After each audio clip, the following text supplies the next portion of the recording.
Olá, bom dia, queridos irmãos e irmãs, que a graça e a paz do nosso Senhor Jesus sejam com todos.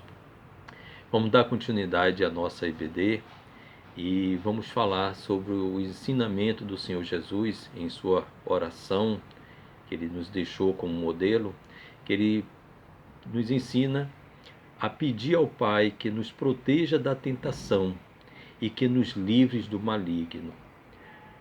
Ele diz: e não deixeis que sejamos tentados, mas livra-nos do mal. Mateus 6:13.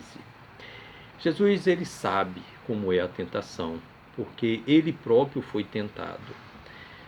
Em Mateus 4, diz que quando ele foi batizado, após ser batizado no Rio Jordão, ele se retirou para o deserto para jejuar, e lá ele ficou por 40 dias.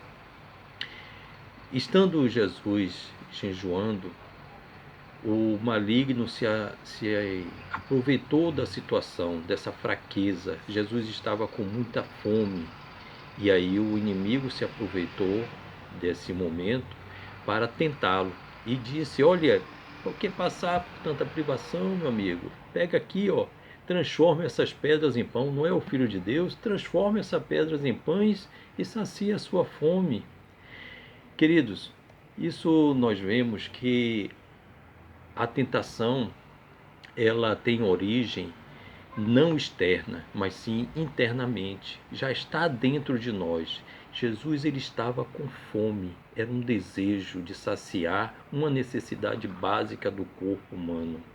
Então, o inimigo aproveitou dessa oportunidade para estimular, para tentá-lo a fazer algo que ele não deveria fazer. Tiago, ele nos explica isso muito bem. Em Tiago, capítulo 1, verso 13 a 15, ele diz: quando alguém for tentado, não diga, esta tentação vem de Deus, porque Deus não pode ser tentado pelo mal.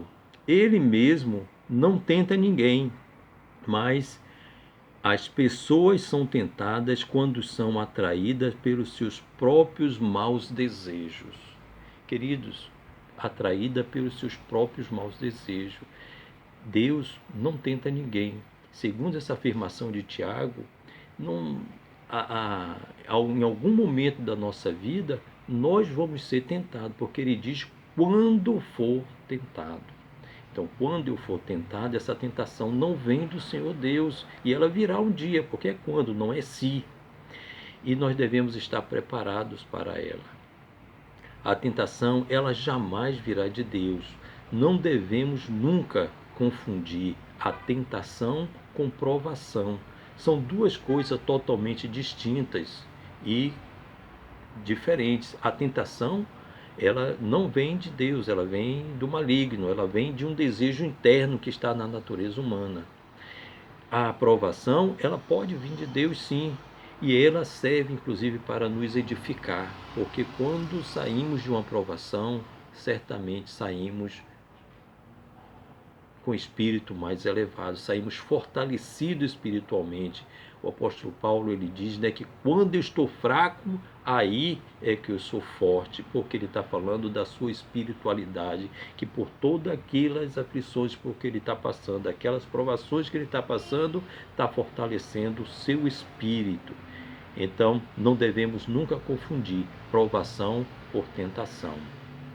A raiz da tentação, ela está na cobiça. Isso nós podemos ver que Deus, lá no deserto, quando o pessoal saiu do Egito, estava no deserto, lá em Êxodo 20:17, ele coloca uma mensagem a esse respeito nas tábuas da lei. Lembram? 10º mandamento: não cobiçarás, porque é muito fácil a gente ver as coisas e querer. Então ele disse, deixou escrito, não cobiçarás. Então, nós estamos vendo que a tentação não vem de Deus. Ela faz parte da natureza humana, como bem diz o apóstolo Paulo.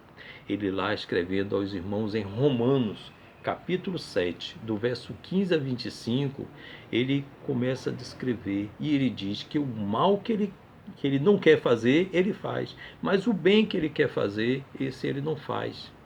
Ele está descrevendo, nos dizendo que é muito fácil fazer aquilo que já faz parte da natureza humana. Mas o bem, que é algo espiritual, aquilo que o Senhor Jesus veio nos ensinar a fazer, esse é mais difícil de fazer do que ceder às tentações da carne. E embora o diabo ele também seja chamado de tentador, como está escrito em Mateus 4, ele não oferece as coisas para ninguém. Ele só estimula, ele buzina no ouvido, ele dá aquele estímulo, ele vai buzinando no ouvido, instigando aquele desejo que está lá, aquele desejo secreto que está no nosso coração. A cobiça, ela é também conhecida como concupiscência. E esta sim, acredito ser a raiz de todo o mal. Quando os nossos pais primitivos estavam lá no Jardim do Éden, eles certamente já haviam cobiçado, já haviam desejado aquele fruto. O aroma, a forma, e ele certamente já havia desejado comer daquele fruto. O que a serpente fez, sendo usada pelo maligno, foi estimular aquele desejo. Olha, a serpente ela não tirou o fruto e entregou em sua mão. Tome aqui, coma. Não, ela estimulou. Olha, por que você não pode comer? Não, não faz mal nenhum, não. Você vai se elevar, você vai ficar muito inteligente e aí você vai ser igual a Deus, fazendo com que aquele desejo interno fosse crescendo. E aí eles foram, comeram e aí morreram espiritualmente.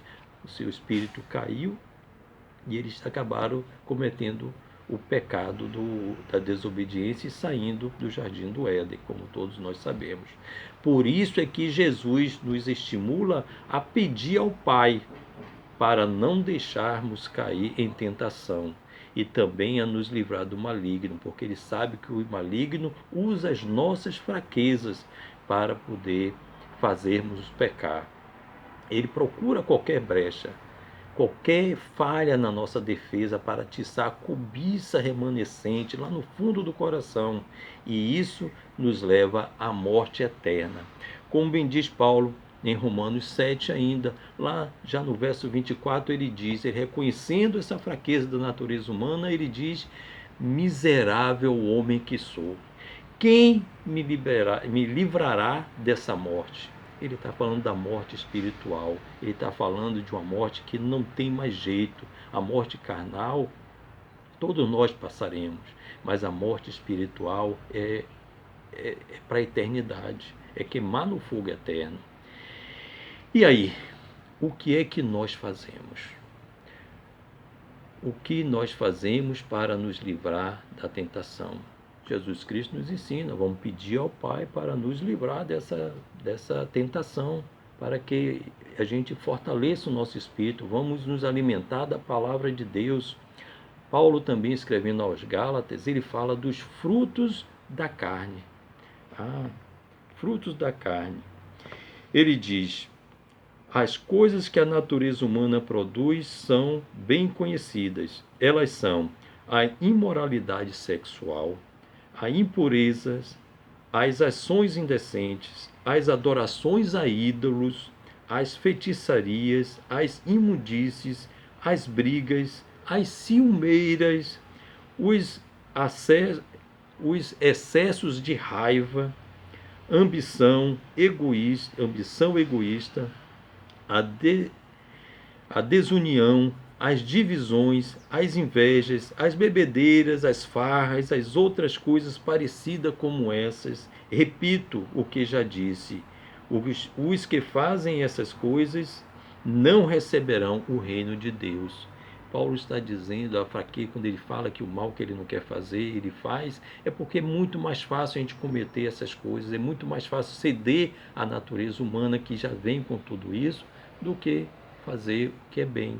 Mas aí nós devemos nos alimentar do que vem em seguida, os frutos do Espírito. E ele coloca dizendo que os frutos do Espírito, mas o Espírito de Deus produz o amor, a alegria, a paz, a paciência, a delicadeza, a bondade, a fidelidade, a humildade, o domínio próprio. E contra essas coisas não existe lei. Então, para nos livrarmos da tentação, devemos nos alimentar dos frutos do Espírito e não dos frutos da carne.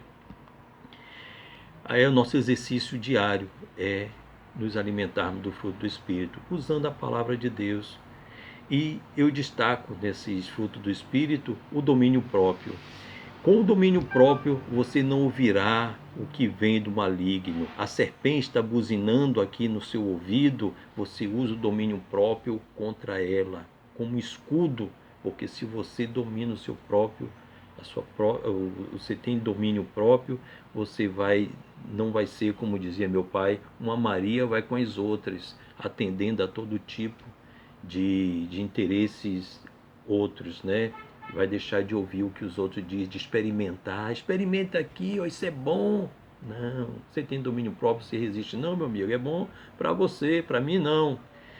Assim como fez o nosso Senhor Jesus. Começamos com ele, né? Vamos terminar lá no deserto também, quando o inimigo foi lá e falou para ele: transforma essas pedras em pães. Ele disse, usou a palavra de Deus, ele usou a palavra como escudo. Ele disse: nem só do pão viverá o homem, mas de toda a palavra vinda do Senhor.